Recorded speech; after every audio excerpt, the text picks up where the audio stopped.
Bienvenue sur le podcast des bâtisseurs partenaires, le groupement des entrepreneurs romans de la construction. Nous parlons de sujets qui concernent la construction en Suisse romande, la gestion des chantiers, la marche des affaires, les questions environnementales et bien d'autres. Découvrez les témoignages des dirigeants des entreprises membres des bâtisseurs partenaires, des experts reconnus et respectueux des règles et usages de la branche.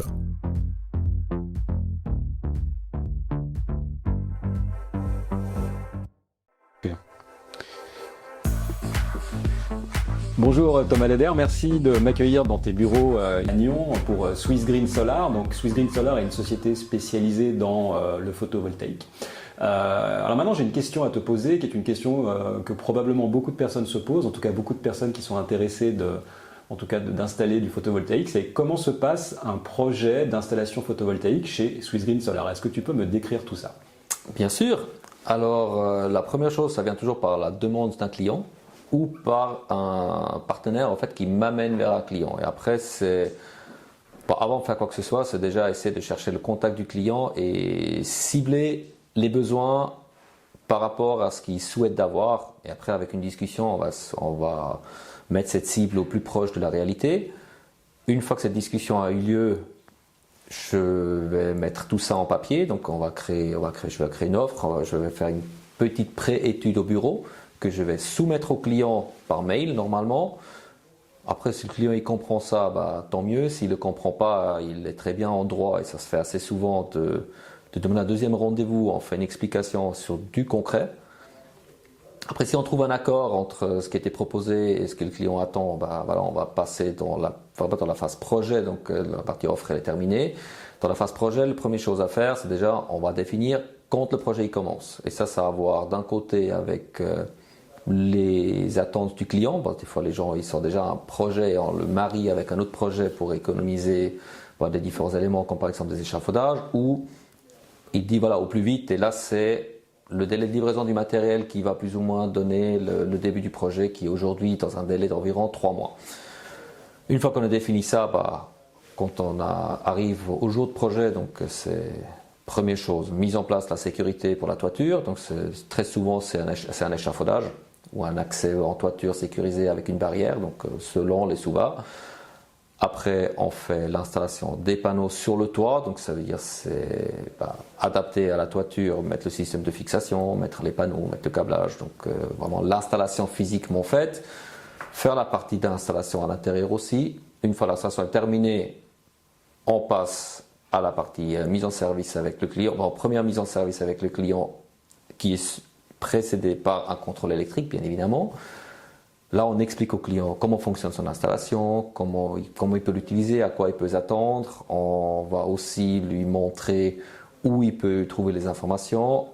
Et une fois que ça c'est fait, après on va s'attaquer aux différents papiers administratifs pour demander les subventions pour le client, pour demander des subventions envers du canton, envers la confédération, et à la certification de l'installation qui amène à un dossier technique qu'on amène au client à la fin, où il trouve toutes ces informations pour la suite.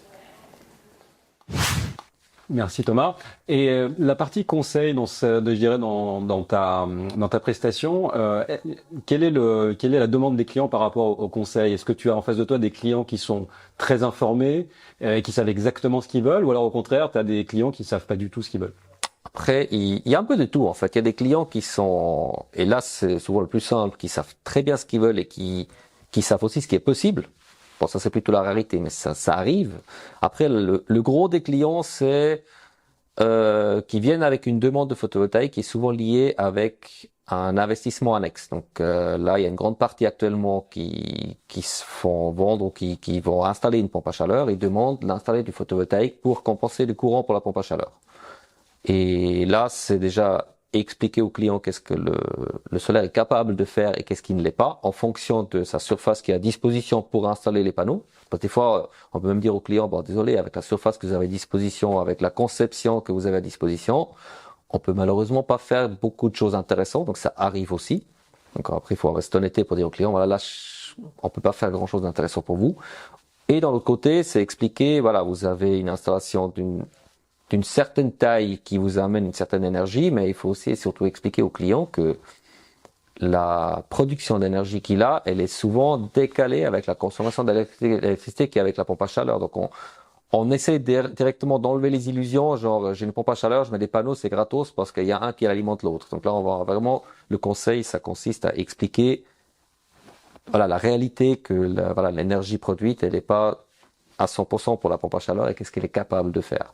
Deuxième cas de figure qu'on a assez souvent, c'est que les gens qui veulent installer une installation solaire est souvent lié à des batteries parce qu'ils ont acheté une voiture électrique, parce qu'ils croient que la batterie et l'installation photovoltaïque, ça leur amène que la charge de la voiture, elle est gratos de la production de la maison. Et là aussi, malheureusement, il faut qu'on fait des petits cours d'électrotechnique aux clients pour dire l'énergie nécessaire pour faire tourner une voiture est nettement supérieure que l'énergie qui peut être produite à l'instant T et stockée dans une batterie photovoltaïque.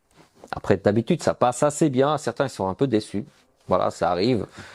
D'autres, ils sont contents d'apprendre que voilà ce qu'est la réalité, mais qui ne les empêche pas de faire l'installation. Mais au moins, ils le font en connaissance de cause. Et la dernière question qui vient plus en plus depuis que les médias ils parlent des coupures de courant parce qu'il y a des manques d'électricité, c'est amener une autonomie en cas de manque de courant ou coupure de courant électrique pour continuer à fonctionner normalement. Et là, on explique aussi ce qui est possible, ce qui est pas possible, ce qui est faisable, ce qui est pas faisable, qu'est-ce qui peut être maintenu, dans quelles conditions. Et voilà, c'est vrai, là, ça décourage pas mal de clients dans ce sens-là parce qu'ils apprennent en fait qu'une maison, elle peut pas être rendue autonome aussi facilement que ça. Merci Thomas. Alors une dernière question. J'ai vu sur votre site qu'il y avait un calculateur très intéressant qui permettait en fait à partir d'une adresse en fait de déterminer déjà une partie des informations, notamment sur la capacité qu'a le toit à capter l'énergie, etc. C'est un outil intéressant pour vous. Ça permet aux clients déjà d'avancer un peu dans leur problématique. Alors moi j'aime bien l'outil, il est assez approximatif, il faut le dire, donc ça remplace pas une offre, mais quelqu'un qui va vraiment dans le flou, qui sait pas où il va, qui a aucune idée, parce qu'il y a aussi les gens qui ne se rendent pas toujours compte quel est l'investissement à engager pour une installation photovoltaïque. Donc du coup c'est un outil qui est très bien pour quelqu'un qui est dans le flou total, qui sait pas où il va. Il remplit ce calculateur-là, il obtient une idée déjà au niveau des coûts, qu'est-ce que ça va lui amener, et il y a aussi une idée par rapport électriquement ou énergétiquement, qu'est-ce que ça va lui amener. Et c'est un outil, moi je trouve, il est assez intéressant, un outil à décision qui doit après découler un conseil par un professionnel. Mais c'est aussi que les gens qui se font une idée, voilà, pour 5 000 francs, je me fais une installation photovoltaïque qui me rend autonome à la maison, ça va très bien les mettre à terre et ils vont voir, c'est pas comme ça marche. Donc ça veut dire que ça décourage aussi un petit peu les gens qui ont pas les moyens ou qui veulent pas se mettre les moyens pour l'installer.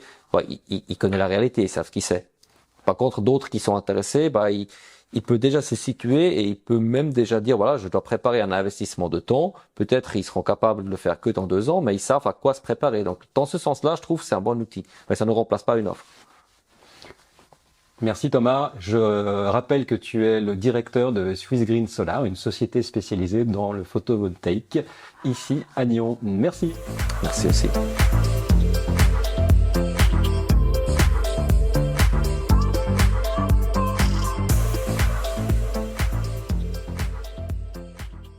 Merci de nous avoir rejoints pour cet épisode du podcast des bâtisseurs partenaires. Abonnez-vous à ce podcast et notez-le. Rejoignez-nous sur le site bâtisseur-partenaire.ch pour plus d'informations.